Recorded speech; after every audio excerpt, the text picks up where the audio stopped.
ओम शांति।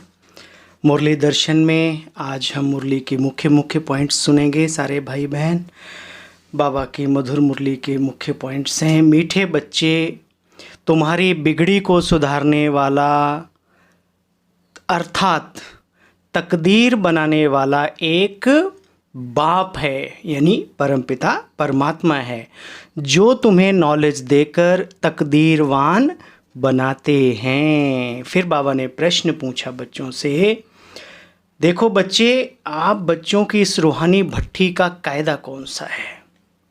तो उत्तर में बाबा ने बताया, बच्चे जब यहाँ ज्ञान योग में बैठते हो, अगर बुद्धि इधर उधर भटकती है, जुट के खाते या उबासी आती है, तो क्या होता है, इससे वायुमंडल खराब होता है। आपने बस में लिखा देखा होगा ना कि भाई यहाँ बैठकर सोना मना है ना, ड्राइवर के बगल में। तो कारण क्या है? क्योंकि दूसरा सोता है तो वो वाइब्रेशन फैलते हैं। तो बाबा बहुत सूक्ष्म बात पर ध्यान दिला रहे हैं, बच्चे, इससे वायुमंडल खराब होता है और अपना ही नुकसान करते हैं। इतना ऊंचा जीवन का लक्ष्य, इतना श्रेष्ठ लक्ष्य, और अगर हम इन बातों पर ध्यान नहीं देंगे तो फिर नुकसान तो अपना ही है। बाबा की मुरली भी नहीं अंदर बैठेगी और योग का आनंद भी नहीं आएगा। चलो, बाबा कहते हैं बच्चे ओम शांति। बाबा कहते हैं, मीठे मीठे रूहानी बच्चे, बच्चों को सावधानी मिलती है समय समय पर। हे रूहानी बच्चों, अब तुम्हारी बिगड़ी सुधर रही है। क्या कहा बाबा ने? एहसास करने की बात है।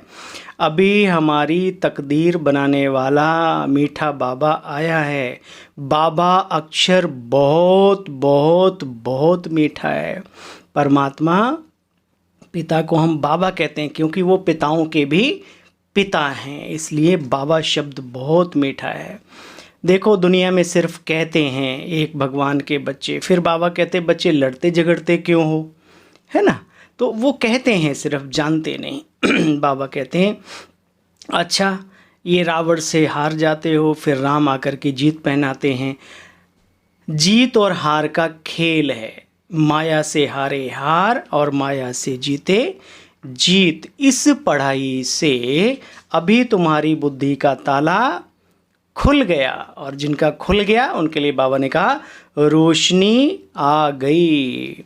जो जास्ती इस समय चिंतन में रहते हैं, जिस समय जिस चिंतन में रहते हैं, इस चिंतन की बात नहीं, जो जिस चिंतन में रहता है ज़्यादा, अंत में वही याद आता है। अभी विनाश तो बच्चे सबका होना है ना। तो एक बाप को याद करो, देहधारियों को याद किया, देह को याद किया तो सारा की कमाई चट बिल्कुल। बाबा कहते हैं, सूर्यवंशी राजधानी लेना हो तो पुरुषार्थ तो करना है। आत्मा के अर्थ मेहनत करनी ही करनी पड़ेगी, और एक बार मेहनत कर लेंगे तो फिर होगा क्या, आप देखिए ध्यान से।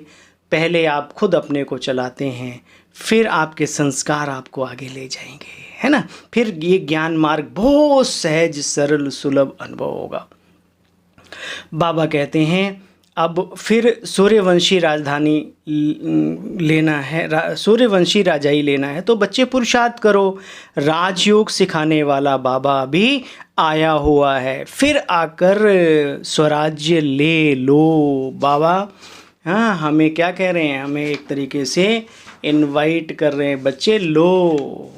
लेकिन अब ऐसे तो फ्री में नहीं मिलेगा, मेहनत तो करनी पड़ेगी। तो बाबा कहते, इस राजधानी में बच्चे पद बहुत हैं, है ना? अकेले नारायण जी नहीं बैठ के वहाँ पंखा हिलाएंगे, हिलाने की ज़रूरत नहीं पड़ेगी। लेकिन राजा के साथ हैं, विश्व महाराजन के साथ, विश्व महारानी के साथ प्रजा भी होगी। तो बाबा कहते, बच्चे राजधानी में पद बहुत हैं, तो पुरुषार्थ कर नर से नारायण बनो।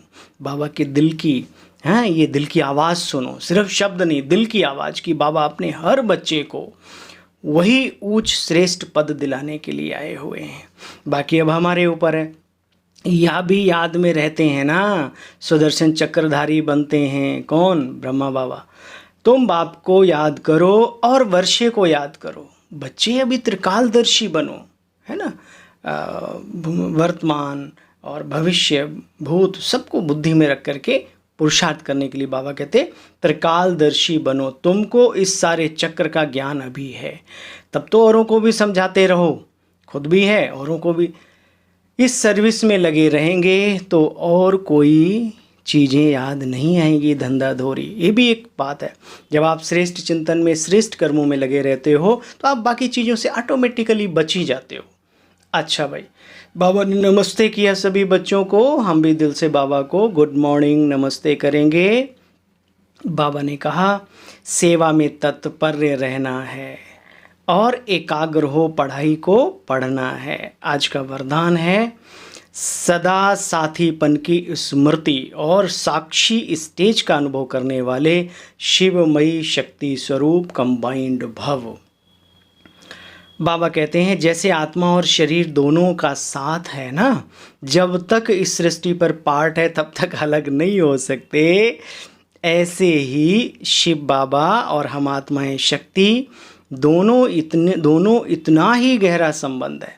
जो सदा शिवमयी शक्ति स्वरूप में स्थित होकर रहते हैं, चलते हैं, तो उनकी लगन में माया कभी विघ्न डाल नहीं सकती। पक्का बाबा ने लिख दिया, मतलब जो सदा शिवमयी शक्ति स्वरूप में स्थित होकर चलते हैं, उनकी लगन में माया विघ्न डाल नहीं सकती।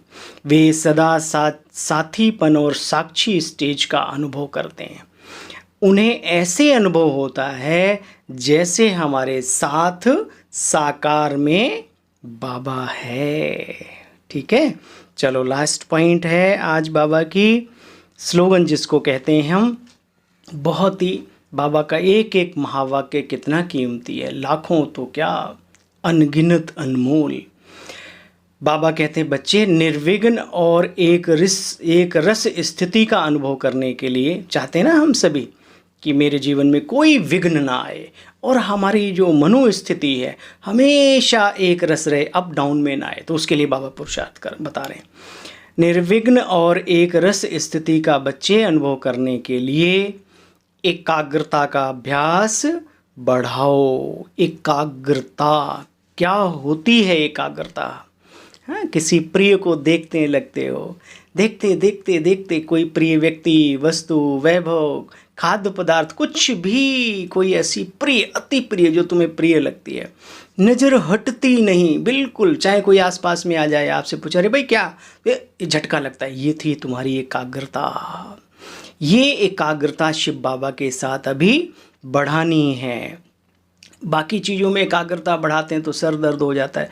टीवी आप देखते रहो, आखिर आंखों में प्रभाव पड़ेगा ना, या कुछ भी दुनियावी चीज़ों में। लेकिन शिव बाबा के साथ जब हम अपने मन को जोड़ देते हैं, मन की एकाग्रता को एकाग्र कर देते हैं, तो हम असीम शक्ति के दाता बन जाते हैं। तो मेरे मीठे भाइयों बहनों, मुरली दर्शन में आज इतना ही, और कल फिर मिलेंगे।